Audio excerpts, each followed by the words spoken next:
Greetings and welcome to my new calculus channel. My name is John Gabriel, and today I'm going to talk about a very old LinkedIn article I wrote before I was also kicked off LinkedIn because people didn't like my ideas. Mostly the insecure and ignorant people. And it's a very important topic because today many educators still use class averages. So let's begin. Now, a class average is really just an arithmetic mean. What the educator does is add up all the students' grades and divide that number by the total number of students, as you see here. So that's why this X bar would be called the arithmetic mean. Well, how useful are class averages? Well, for as long as I can remember, they've been calculating class averages, also known as arithmetic means. Now, let's see exactly what an arithmetic mean tells you, and then decide if you still think I'm a crackpot. Suppose that a class average is 90%. Then what does this tell one? Well, simply this. It says that if the students shared their marks so that each student scored the same grade, then each student would have a score of 90%. But ask yourself this question: can students ever share their marks? Absurd. Of course not. It's ridiculous. Someone asked the following question at that trashy site known as Quora.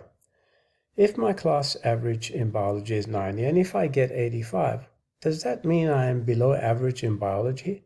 Does this mean that I'm bad or below average in biology?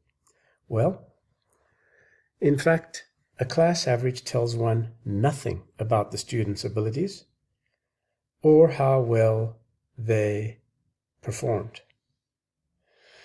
Suppose in a class of 10 students, the following scores are obtained: 380s, 185, 190, 395s, and 200s for a total of 900. Clearly, the student who obtained 85% is only better than a third, or approximately a third of his class, 30% of his class only.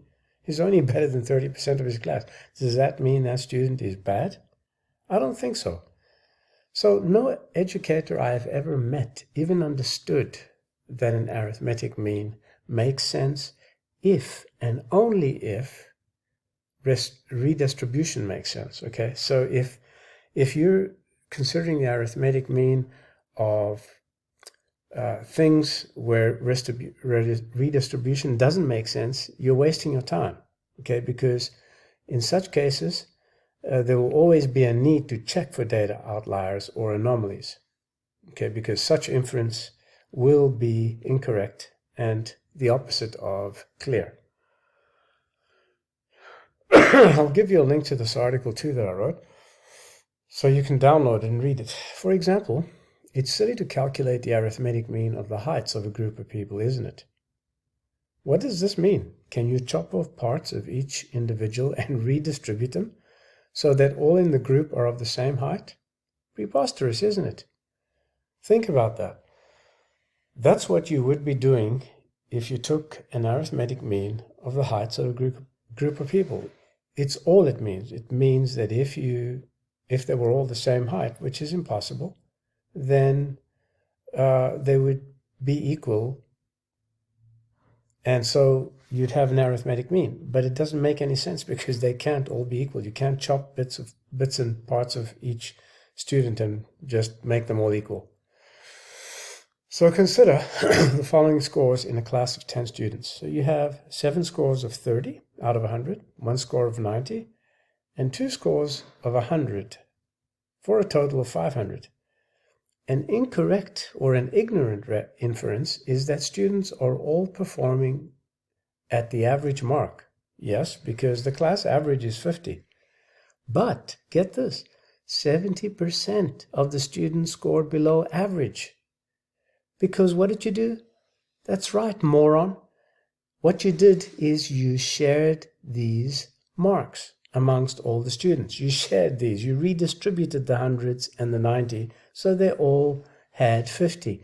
That's what it means to be an arithmetic mean. You incorrigibly stupid professors of mathematics and educators of mathematics. You're all morons beyond any help. And you never learn because you're ignorant, you're arrogant, you're incompetent, and yes, you're incorrigibly stupid. Now, an arithmetic mean is the second most important concept in mathematics, the first being the concept of number. And I'll place links in this article to these very fine articles about the arithmetic mean and the concept of number. Now, let's conclude this. When does an arithmetic mean lead to correct inference?